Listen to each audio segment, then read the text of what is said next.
लंका शिखर अपर आगारा, अति विचित्र तह होई अखारा। बैठ जाई तेहि मंदिर रावण, लागे किन्नर गुन गन गावन। लंका की चोटी पर एक अत्यंत विचित्र महल था। वहां नाच गान का अखाड़ा जमता था। रावण उस महल में जाकर बैठ गया। किन्नर उसके गुण समूहों को गाने लगे। बाजे ही ताल पखाउज बिना, नृत्य करी उपचरा परवीना। ताल करताल, पखावज, मृदंग और वीणा बज रहे हैं। नृत्य में प्रवीण अप्सराएं नाच रही हैं। सुना सीर सत सरीसिसो, संत तय करई विलास। परम प्रबल रिपुशीस पर, तदपि सोच न त्रास। वह निरंतर सैकड़ों इंद्रों के समान भोग विलास करता रहता है। यद्यपि श्री राम जी सरीखा अत्यंत प्रबल शत्रु सिर पर है, फिर भी उसको न तो चिंता है और न डर ही है। यहाँ सुबेल सेल रघुवीरा, उतरे सैन सहित अति भीरा। शिखर एक उतंग अति देखी, परम रम्य सम शुभ्र विशेषी। यहाँ श्री रघुवीर सुबेल पर्वत पर सेना की बड़ी भीड़ बड़े समूह के साथ उतरे। पर्वत का एक बहुत ऊंचा परम रमणीय समतल और विशेष रूप से उज्ज्वल शिखर देखकर, तह तरु किस ले सुमन सुहाए, लक्ष्मण रचि निज हाथ डसाए। तापर रुचिर मृदुल मृग छाला, तेहि आसन आसीन कृपाला। वहां लक्ष्मण जी ने वृक्ष के कोमल पत्ते और सुंदर फूल अपने हाथों से सजाकर बिछा दिए। उस पर सुंदर और कोमल मृगशाला बिछा दी। उसी आसन पर कृपालु श्री राम जी विराजमान थे। प्रभु कृत शीस कपीस उछंगा, बाम दहिने दिशि चाप निसंगा। दूह कर कमल सुधारत बाना, कस लंकेश मंत्र लगी काना। प्रभु श्री राम जी बनराज सुग्रीव की गोद में अपना सिर रखे हैं। उनकी बाईं ओर धनुष तथा दाहिनी ओर तरकस रखा है। वे अपने दोनों कर कमलों से बाण सुधार रहे हैं। विभीषण जी कानों से लगकर सलाह कर रहे हैं। बड़भागी अंगद हनुमाना, चरण कमल चापत विधिनाना। प्रभु पाछे लक्ष्मण विरासन, कटी निसंग कर बाण सरासन। परम भाग्यशाली अंगद और हनुमान अनेकों प्रकार से प्रभु के चरण कमलों को दबा रहे हैं। लक्ष्मण जी कमर में तरकस कसे और हाथों में धनुष बाण लिए वीरासन से प्रभु के पीछे सुशोभित है। एहि विधि कृपा रूप गुण, धाम रामु आसीन। धन्य ते नर एहि ध्यान जे, रहते सदा लीन। इस प्रकार कृपा रूप सौंदर्य और गुणों के धाम श्री राम जी विराजमान हैं। वे मनुष्य धन्य हैं जो सदा इस ध्यान में लौ लगाए रहते हैं। पूरब दिशा बिलोकी प्रभु, देखा उदित मयंक। कहते सब ही देखूं सिसहि, मृगपति सरिस असंक। पूर्व दिशा की ओर देखकर प्रभु श्री राम ने चंद्रमा को उदय हुआ देखा। तब वे सबसे कहने लगे, चंद्रमा को तो देखो कैसा सिंह के समान निडर है।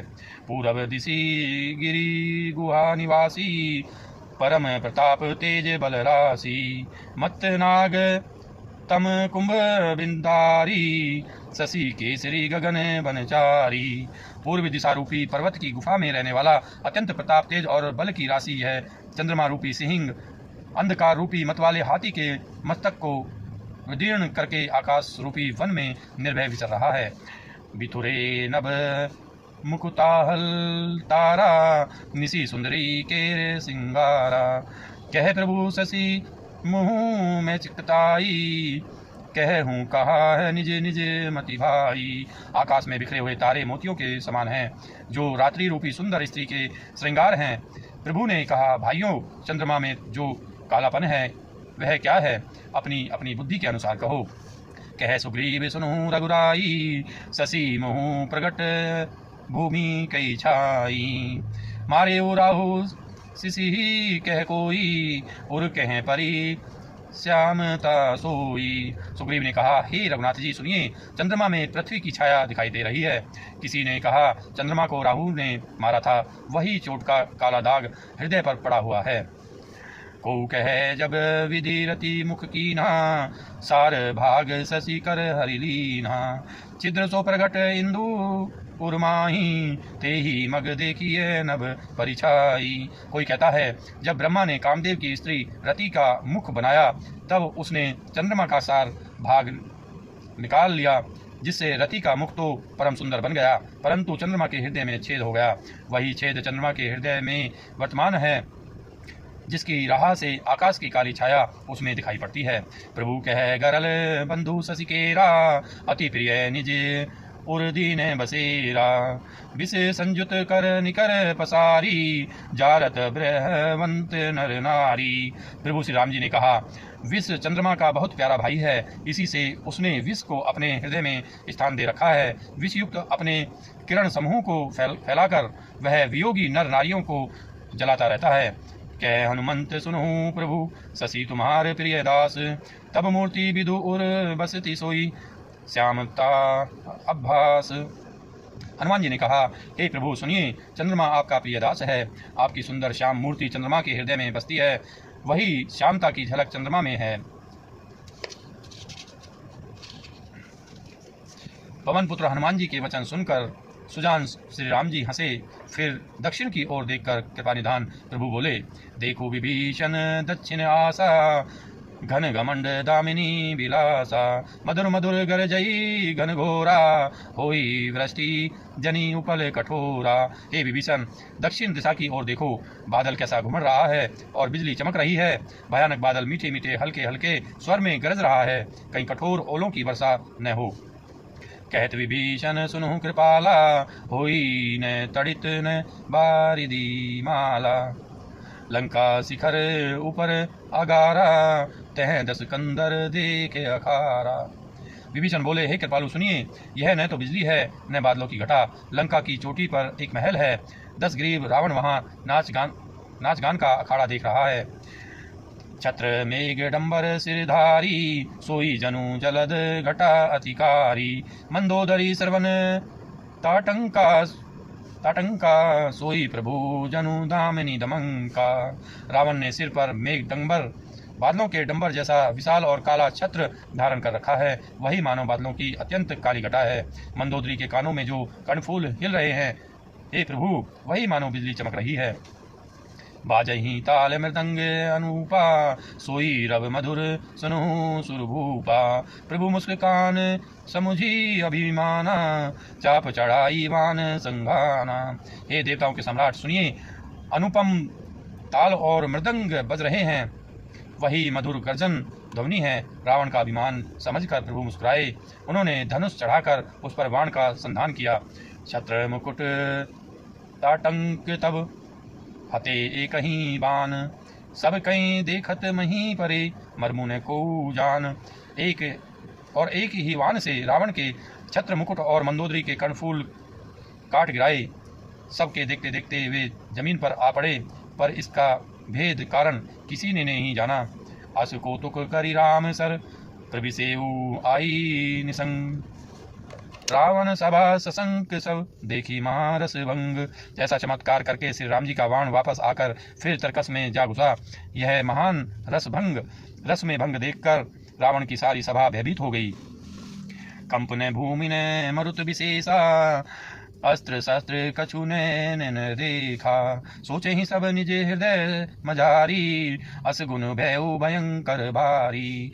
न भूकंप हुआ, न बहुत जोर की आवाज आंधी चली, न कोई अस्त्र शस्त्र ही नेत्रों से देखे। फिर ये छत्र मुकुट और कर्णफूल कैसे कटकर गिर पड़े। सभी अपने अपने हृदय में सोच रहे हैं कि यह बड़ा भयंकर अपशगुन हुआ।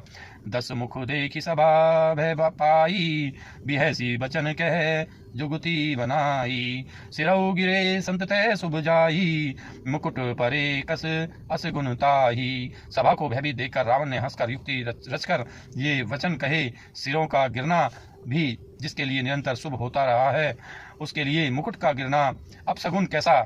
सैन करहूँ निज निज ग्रह जाई, गवने भवन सकल सिरनाई। मंदोदरी सोच उर बसेऊ, जब ते श्रवणपुर मही खसेऊ। अपने अपने घर जाकर सो रहो, डरने की कोई बात नहीं है। तब सब लोग सिर नवाकर घर गए। जब से कर्णफूल पृथ्वी पर गिरा, तब से मंदोदरी के हृदय में सोच बस गया। सजल नैन कह जुग कर जोरी, सुनो प्राणपति बिनती मोरी। कंतराम विरोध परिहरहु, जानी मनुज जनी हट मन धरहूँ। नेत्रों में जल भरकर दोनों हाथ जोड़कर वह रावण से कहने लगी, हे प्राणनाथ, मेरी विनती सुनिए। हे प्रियतम, श्री राम से विरोध छोड़ दीजिए। उन्हें मनुष्य जानकर मन में हटने पकड़े रहिए। विषव रूप रघुवंश मणि, करहूँ बचन विश्वासु। लोक कल्पना वेद कर, अंग अंग प्रति जासु। मेरे इन वचनों पर विश्वास कीजिए कि वे रघुनाथ के शिरोमणि मेरे इन वचनों पर विश्वास कीजिए कि वे रघुकुल के शिरोमणि श्री रामचंद्र जी विश्व रूप हैं। यह सारा विश्व उन्हीं का रूप है। वेद जिनके अंग अंग में लोकों की कल्पना करते हैं। पद पाताल शीस अजधामा, अपर लोके अंग अंग विश्रामा। मुकुटि विलास भयंकर काला, नैन दिवाकर कच घनमाला। पाताल जिस विश्व रूप भगवान का चरण है, ब्रह्मलोक सिर है, अन्य बीच के सब लोकों का विश्राम स्थिति जिनके अन्य भिन्न भिन्न अंगों पर है। भयंकर काल जिनका भ्रकुटी संचालन भवों का चलना है। सूर्य नेत्र हैं, बादलों का समूह बाल है। दोस्तों, उम्मीद करता हूँ ये वीडियो आपको पसंद आई होगी। अगर ये वीडियो आपको पसंद आई है, इसको लाइक कीजिए, हमारे चैनल को सब्सक्राइब कीजिए। मिलते हैं अगली वीडियो के साथ, तब तक के लिए आप स्वस्थ रहिए, मस्त रहिए। धन्यवाद दोस्तों, जय हिंद।